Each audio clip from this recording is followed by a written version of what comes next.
Hey, I'm Blair Best. It's Wednesday here on The Story, and tonight, a look at the future of farming. A new bill in Congress hopes to attract the next generation of those in agriculture, but will it make a difference? Plus, former Oregon Congresswoman Chavez-DeRemer making waves for her crackdown comments during a cabinet meeting yesterday. What she said later that you may have missed.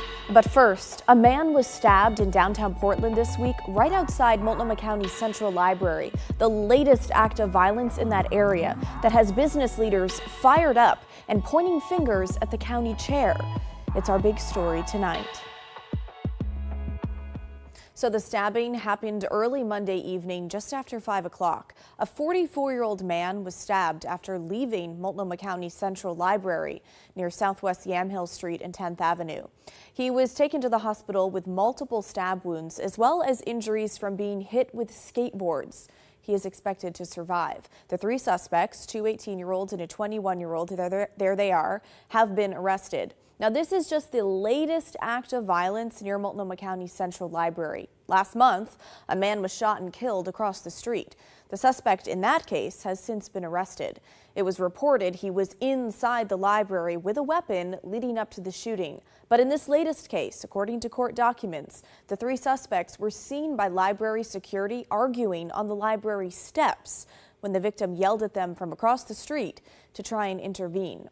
The documents also say the library's security guard heard one of the teens say, "F it, let's jump him," before running across the street and attacking the 44-year-old. I think it's really hard just because of a lot of small businesses, including myself. We are the ones who kind of have to witness it a lot. But I think it's also hard on the community because it gives this negative connotation to downtown. Catherine Morgan runs this small bookshop right across the street from the library. Monday's stabbing happened right outside her store. Last month's shooting right down the street. My employees were here for the shooting that happened in early July.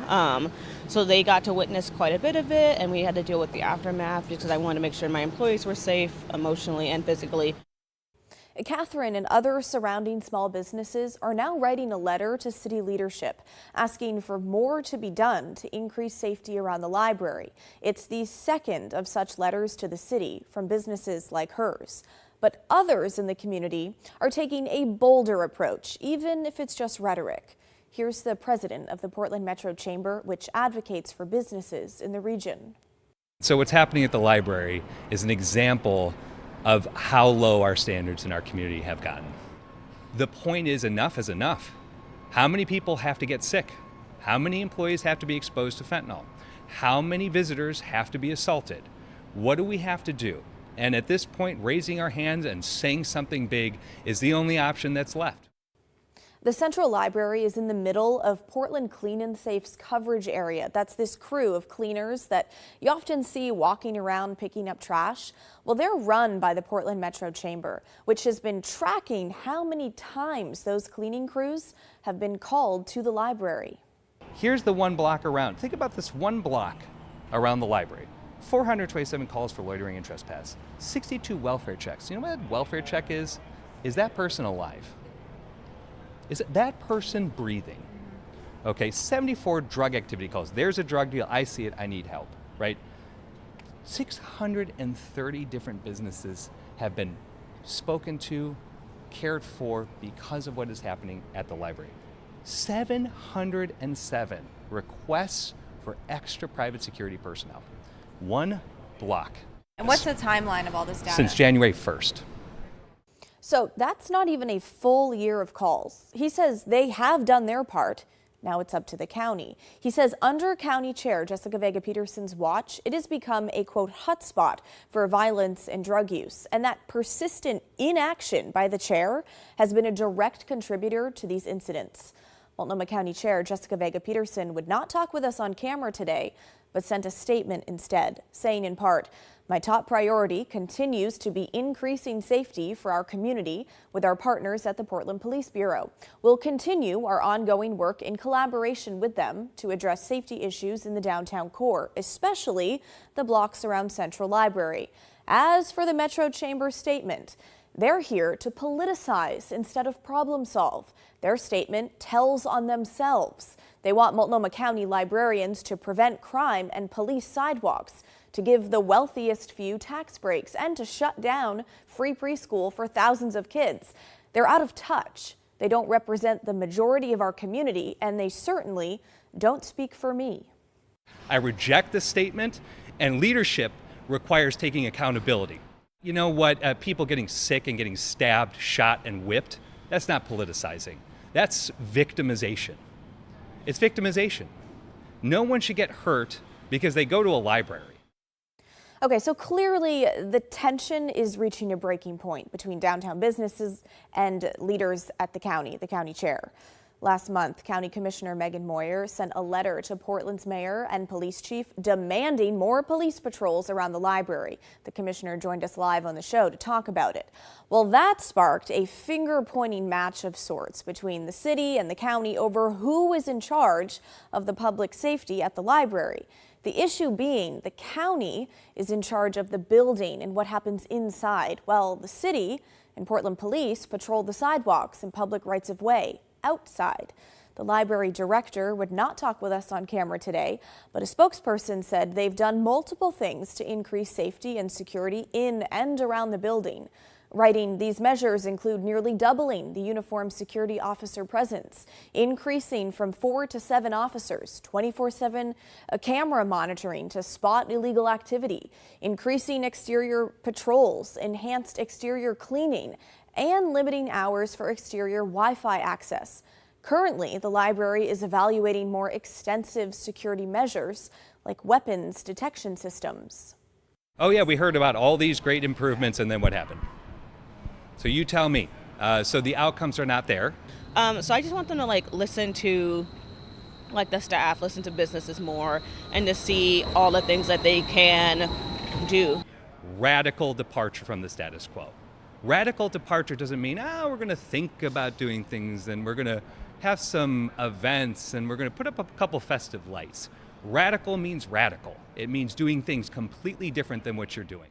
Figure out a new path. Let's get going. And if you can't do it, I hate to say it, you have to shut the facility down. Well, the county chair says she is committed to keeping the Central Library open.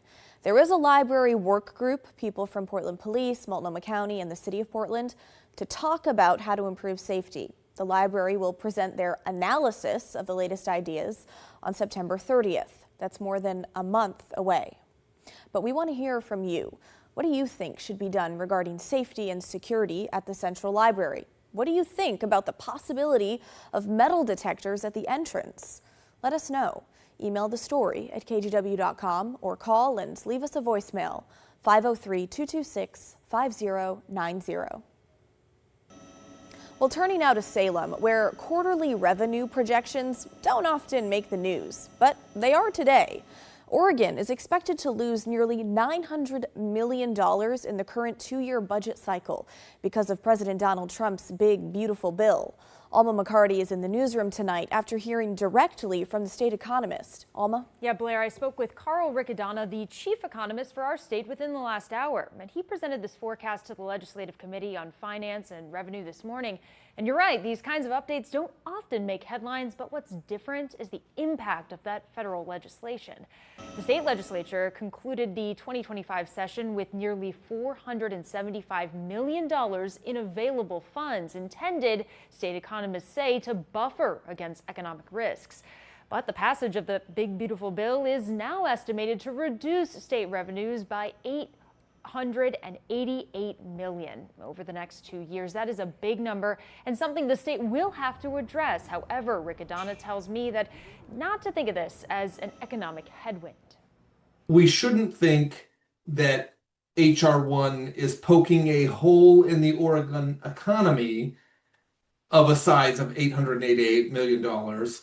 It is poking a hole in state government revenue of that size. So someone's tax break, right, that is less revenue coming into the state, that is more money in their pocket, right? So it's not that the economy is shrinking by that amount, it's just a shuffling of dollars within the state economy less going to the state, more staying in the pocketbooks of companies and households. The forecast also gives Oregonians a better sense of what's expected with the kicker. More on that and reaction from lawmakers coming up tonight at 11. Blair, back to you. Alma McCarty live in the newsroom tonight. Alma, thank you. If you all haven't stopped by the Department of Labor, Mr. President, I invite you to see your big, beautiful face on a banner in front of the Department of Labor, because you are really the transformational president of the American worker, along with the American flag and President Roosevelt, because we're bringing business and labor together. And I was so honored to unveil that yesterday, and everybody is taking note of that. Oregon's former GOP Congresswoman Chavez-DeRemer giving President Trump a heavy dose of praise during Tuesday's cabinet meeting at the White House. The meeting was full of compliments for the president, as cabinet meetings often are. But the big headline, at least here at home, from now Labor Secretary Chavez-DeRemer came just a few minutes later. In Oregon, where we are expecting a crackdown, thank you for what you are doing with your agents on ICE, and thank you for the prosecution that I hope you will come to Portland, Oregon and crack down. Chavez-DeRemer did not elaborate on what exactly she meant, though the assumption is that it has to do with immigration enforcement and no doubt a jab at the sanctuary policies here in Portland and Oregon as a whole. One of Oregon's Democrat senators, Ron Wyden, posting about the exchange on social media, writing, "It's bad enough to flatter the boss as a requirement for employment, but it's even worse to sell out your fellow Oregonians along the way." But another moment from the cabinet meeting that is not getting as much attention came at the end of Secretary Chavez-DeRemer's comments. Listen. Mr. President, I couldn't be more excited to ring in Labor Day in Erie, Pennsylvania for the Labor Day Parade. I will be there to welcome it. It is an honor to serve this country. It is an honor to serve under your administration as the Labor Secretary, and we will kick off, and Republicans will own Labor Day again, not Democrats. We will own it because we are, and you are, the president of the American worker. So thank you for everything that you've done. Okay, it's no secret that the political scene on the national level is about as partisan as it gets. Republicans versus Democrats on seemingly every issue. And of course, those partisan politics trickle down to the local level as well. But it is worth noting, less than a year ago, Chavez-DeRemer, as a Republican congresswoman representing Oregon, touted how bipartisan she was, time and time again. She wrote on Facebook that her constituents want common sense, bipartisan solutions to everyday problems. She wrote that collaborating across the aisle was a top priority and that she was the second most bipartisan member of Congress during last year's session. She even went as far as posting this meme on Halloween, the first bullet point of her costume, that bipartisan track record. As the Labor Secretary, and we will kick off, and Republicans will own Labor Day again, not Democrats. We will own it because we are, and you are, the president of the American worker. Okay, in fact, the website for the Labor Department, which she is in charge of, describes Labor Day as an annual celebration of the social and economic achievements of American workers. Not Republican workers, not Democrat workers, American workers. So, Secretary Chavez-DeRemer, what happened? What happened to the pride of being bipartisan? Well, it must not be as important as this. You're doing a fantastic job, and I will tell you that Lori was recommended by the Teamsters. And I said, that doesn't really work, does it? And it turned out to be one of our best choices. So I just want to thank you and Sean, who, as you know, recommended you very strongly. You really turned out to be a gem. Thank you. I was able to talk to the president on the phone the other day. He called and we visited, and he said, but I know that you were, you know, a little bit middle of the road and not so sure. I said, Mr. President, I have been a Republican. He's like, what? Wait, what? Now I like you even more. So, You're doing a I great job. appreciate it. Thank you, Lori. Thank you. Thank you. Well, coming up next on the story, we're heading out to the farm, where Congress is hoping to attract the next generation of farmers with a new bill introduced this month. What it would do and why some argue it's just a small piece of a much larger puzzle.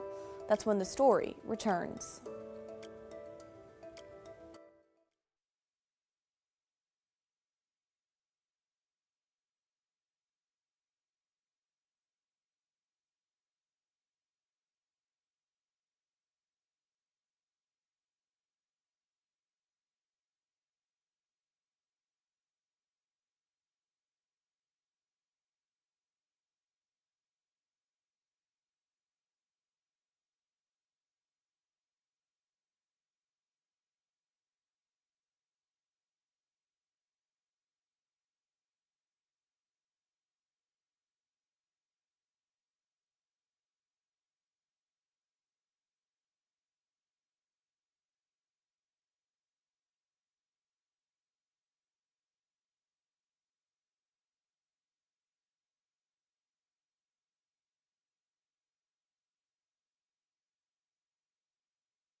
Well, so much of our focus here on the show is centered on the Portland metro region. But let's talk about an issue that's becoming more and more clear in rural areas of the state and across the nation: the future of farming. The average American farmer is nearing retirement, and the next generation is struggling to take their place, dealing with rising costs of land, equipment, and of course, all the stuff you have to put in the ground.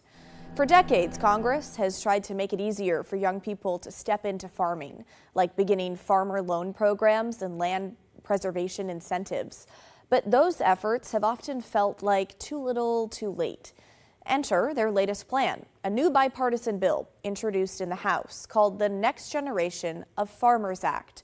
The big change included in the bill shortens the amount of required management experience from 3 years to 1, making it easier for people starting out in agriculture to access federal credit, similar to a loan. For a young farmer like Zane Barkholtz, who raises cattle with his grandfather outside of Twin Falls, Idaho, getting that credit could make the difference. The main challenge that faces young people getting into agriculture is the cost and the rising cost of everything, whether that's the capital needed in general or land prices are always going up and equipment prices. It just makes it hard as young people to get into a $1 million industry that requires a high level of capital to enter. And so acts like this that would make it easier to receive access to that capital is something that is very promising for young people who want to get into agriculture. Now, Zane says it can feel like $1 million gamble just to get started, which is why bills like this matter, even if they don't include massive, sweeping changes. My experience, I have an outside off the farm job to help pay for things. That's why I work at a fertilizer company, and that's where I receive the boatload of my payment to be able to pay bills, things like that. And then as of currently, my cows are kind of a side hobby for me.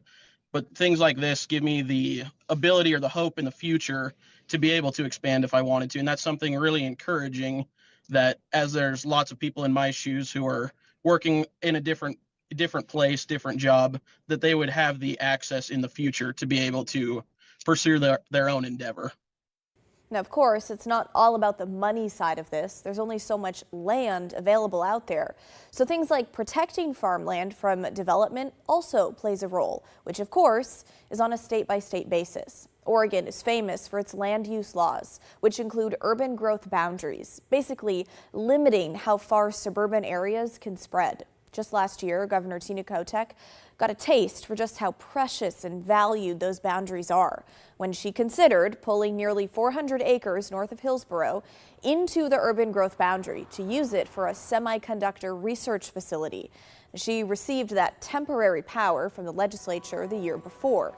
The lone public hearing on the plan drew protesters wanting to stop the sprawl. Once they're paved over, that's it. But another concern is that the farm economies, we need to be next to each other. We need to be able to bring our combines across across a road and not be going through an Intel campus. Ultimately, the governor decided not to use her power on that piece of land, and the plan to bring the semiconductor facility there fell apart. Over in Idaho, the legislature in Boise bolstered farmland protections just last year. I think a big win on that front was the agriculture protection areas that we have in the state of Idaho now that allow farm ground to be protected for 10 years at a time to keep them from being developed. And that's what allows older generations who are maybe moving out of the business to be able to protect that land that they've worked hard for years and years, and allow young people to have the access points to the land required to farm and ranch. That's what we need. Now, when it comes to that bill in Congress that we talked about earlier, the Next Generation of Farmers Act, it still has a long, long way to go. It was just introduced in the House last Tuesday. We would love to hear from those of you involved in agriculture here in Oregon or Washington. What are the barriers, roadblocks, or successes in your operation? What would you like to change? Let us know. Email the story at kgw.com or call and leave a voicemail. 503-226-5090. Okay, coming up next on the story, the state of Washington is stepping in to help an underwater plant species that's been disappearing from parts of Puget Sound. what's changing for boaters and landowners, and how it all ties back to the iconic species like salmon and orca that we hear so much about. That's when the story returns.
When we hear about efforts here in the Northwest to protect species in our waterways, the most common is salmon. But now the state of Washington is turning its attention to kelp. The underwater plant is dying off in parts of the Puget Sound, prompting new protections that are expected to expand in a big way.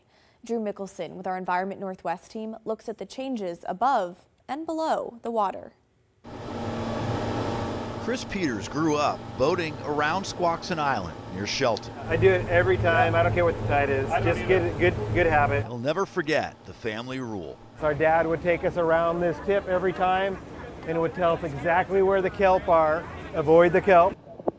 There's still kelp here, but not like it was just a decade ago. Some kelp crab out there too. Kelp crabs cause damage. Rising temperatures, cloudier water, and invasive species aren't helping. The Squaxin Island tribe estimates they've lost 80% of the plant species that used to be all over this part of South Puget Sound. If they were to die off, it would have a negative effect on our salmon, it would have a negative effect on our orca, have a negative effect on us. And so it's incredibly important that we protect them. We've been watching it die year after year after year. Peters is the tribe's chair. So ordered. They entered an agreement with the state's Department of Natural Resources to prohibit the leasing or development of any land near kelp beds, as well as banning aquaculture. Moves the state's lands commissioner says should help bring back kelp. We have the capability as a people in Washington state to make sure we're not the generation that loses the iconic orca, the iconic king salmon, and that's what today has been about. The more education we get out there, I think the more people will buy into it and understand, hey, yeah, we do need to protect these things. Peters says the tribe may add buoys with warning for boaters to stay away and post signs for waterfront homeowners and boaters reminding them to keep the water clean, to still take in the Northwest's beauty, but with awareness. just like his dad taught him. That's one of the joys of living in this area, is that we get to see that and feel that. But there's a responsible way to do it. We need to respect it and be stewards and continue to teach those lessons. The Squaxin Island Protection Zone is the first of many coming to the state of Washington. There are 350 acres now protected here, but the Department of Natural Resources plans on implementing these changes across 10,000 acres up and down Puget Sound. For Environment Northwest, I'm Drew Mickelson. Well, that is the end of our show, folks. Thanks so much for watching. The good stuff is coming your way next. And don't forget, everyone has a story to tell. If you ever miss an episode of The Story at 6:30, we re-air it at 8:30 and 10:30 on our TV app, KGW+, which you can download for free right now on Roku, Apple TV, and Fire TV. In the meantime, have a great Wednesday night. I'll see you right back here tomorrow night at 6:30.